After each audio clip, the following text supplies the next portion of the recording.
हाँ प्यारे बच्चों, मैं गैर प्रसाद त्यागी वक्ता अर्थशास्त्र श्री काशी प्रसाद इंटर कॉलेज खरेला अर्थशास्त्र विषय को लेकर आपके सामने उपस्थित हूँ। कक्षा 12 की अर्थशास्त्र की ये क्लास है और मैं प्रथम पाठ को, जिसमें कि अर्थशास्त्र क्या है, अर्थशास्त्र का स्वभाव क्या है, अर्थशास्त्र की विषय सामग्री क्या है, उपरोक्त बातें बताने जा रहा हूँ। ये कोविड-19 का समय चल रहा है, इसलिए ऑनलाइन क्लास के माध्यम से आप लोगों को ये सेवाएं दी जा रही हैं। आशा ही नहीं, उम्मीद है कि आप लोग बहुत ही विचारवान होकर के और समय की स्थिति को ध्यान में रखते हुए, अपनी स्वास्थ्य पर विशेष बल देते हुए और अध्ययन को महत्व देंगे। इस उद्देश्य के साथ मैं आपकी सेवा में अर्थशास्त्र विषय को लेकर के उपस्थित हूँ। तो सबसे पहले हम जानते हैं कि अर्थशास्त्र है क्या। अर्थशास्त्र का अध्ययन करने के लिए हमको इसको अर्थ पर जाना पड़ेगा कि अर्थशास्त्र क्या है, व्हाट इज इकोनॉमिक्स, जिसको अंग्रेजी में हम इसको इकोनॉमिक्स कहते हैं। अर्थशास्त्र का मतलब है हम इसमें धन से संबंधित क्रियाओं का अध्ययन करते हैं, अर्थात वे मानवीय क्रियाएं जिनका संबंध धन से हो, वो उनका अध्ययन अर्थशास्त्र के अंतर्गत किया जाता है। अब क्रियाएं जो हैं, ये मानवीय क्रियाएं भी दो प्रकार की हैं, तो कौन सी क्रियाओं का अध्ययन किया जाए। इनको हम दो भागों में बांटते हैं, आर्थिक क्रिया तथा अनार्थिक क्रियाएं। आर्थिक क्रियाएं और अनार्थिक क्रियाएं। आर्थिक क्रियाएं वो होती हैं जिनको हम अपने सीमित साधनों के बल पर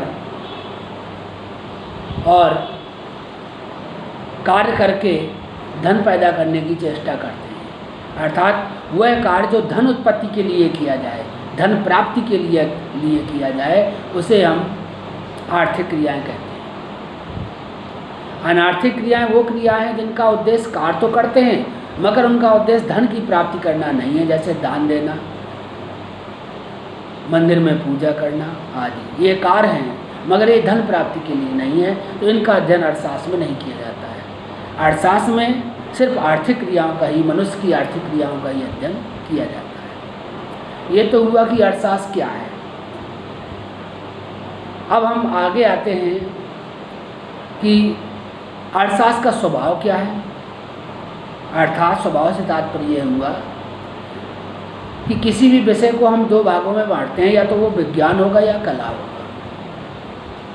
अर्थशास्त्र क्या है, कला है या विज्ञान है।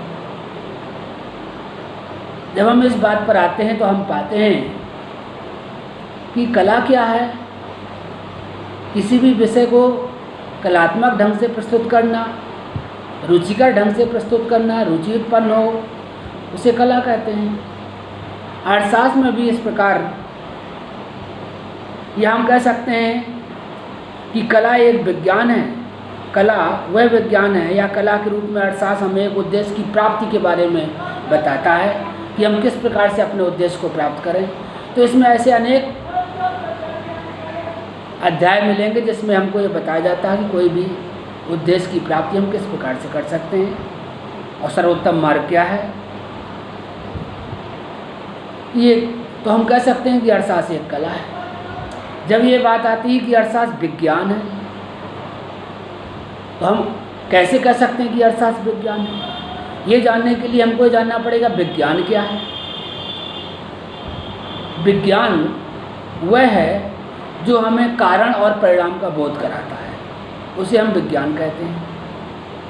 लेकिन विज्ञान भी दो प्रकार का होता है।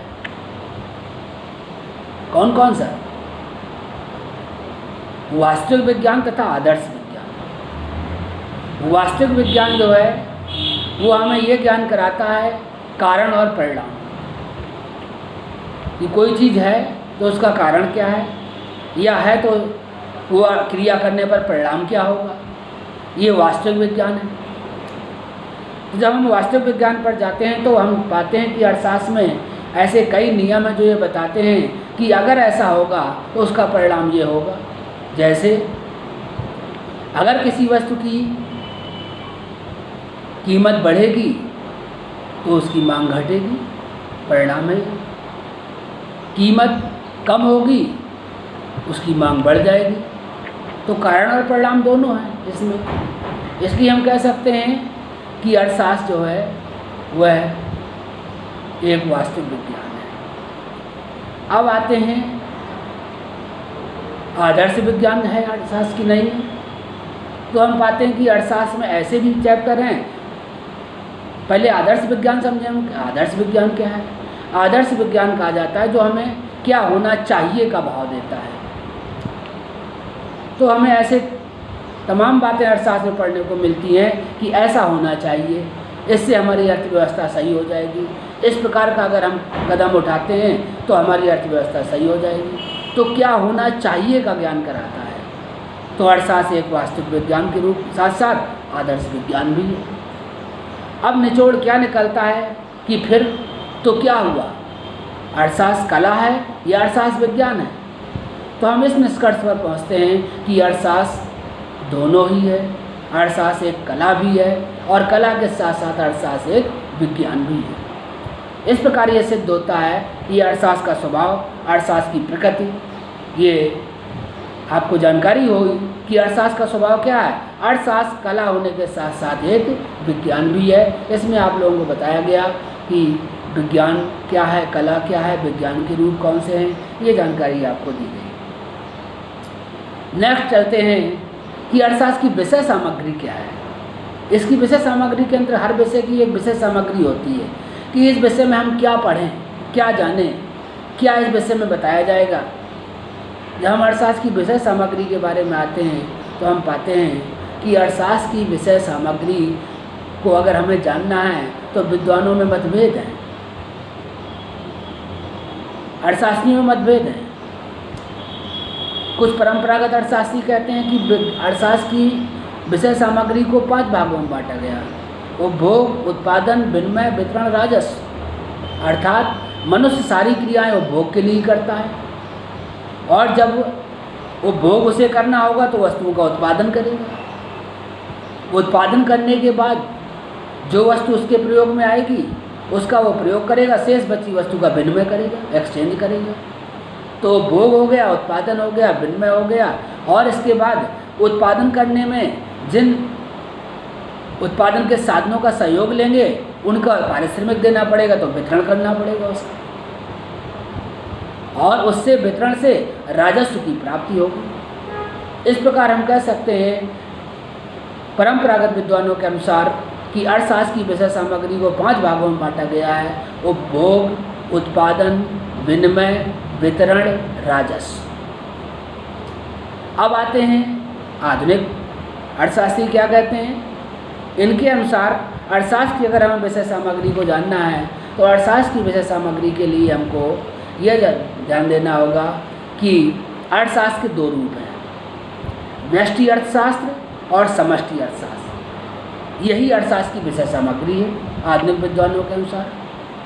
व्यष्टि अर्थशास्त्र और समष्टि अर्थशास्त्र यानी माइक्रो इकोनॉमिक्स और मैक्रो इकोनॉमिक्स। माइक्रो इकोनॉमिक्स यानी सूक्ष्म अर्थशास्त्र, व्यष्टि अर्थशास्त्र तात्पर्य सूक्ष्म अर्थशास्त्र। इसमें आर्थिक मुद्दों का अध्ययन एक व्यक्तिगत इकाई के रूप में किया जाता है, एक इकाई के रूप में अध्ययन किया जाता है। जैसे एक व्यक्ति, एक फर्म, एक उद्योग, एक उपभोक्ता, एक वस्तु इत्यादि। इसके अंतर्गत समानतः यह अध्ययन किया था कि वस्तुओं और सेवाओं के मूल्य का निर्धारण कैसे किया जाए। इसलिए व्यष्टि अर्थशास्त्र को कीमत का सिद्धांत भी कहते हैं। इसके अंतर्गत कौन कौन से सिद्धांत आएंगे? व्यष्टि अर्थशास्त्र के अंतर्गत उपभोक्ता व्यवहार का सिद्धांत, मांग का सिद्धांत, उत्पादक व्यवहार का सिद्धांत, पूर्ति का सिद्धांत, कीमत का सिद्धांत। अब आता है समष्टि अर्थशास्त्र। समष्टि अर्थशास्त्र क्या है? जिसमें व्यापक अध्ययन किया जाता है, मैक्रो इकोनॉमिक्स कहते हैं इसको।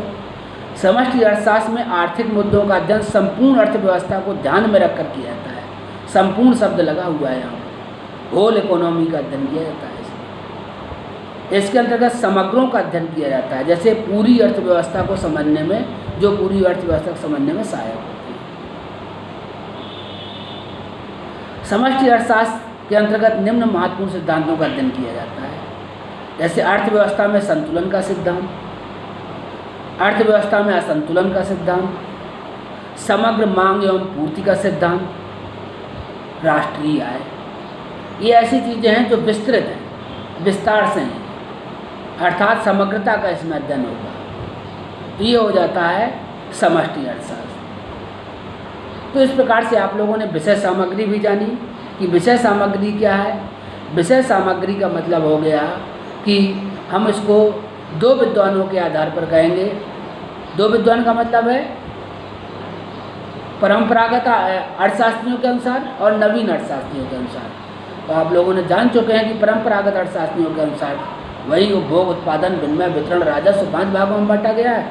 आधुनिक अर्थशास्त्रियों के अनुसार इसको 2 भागों में बांटा गया है, माइक्रो इकोनॉमिक्स और माइक्रो इकोनॉमिक्स। माइक्रो यानी सूक्ष्म या व्यष्टि अर्थशास्त्र, मैक्रो यानी समष्टि अर्थशास्त्र।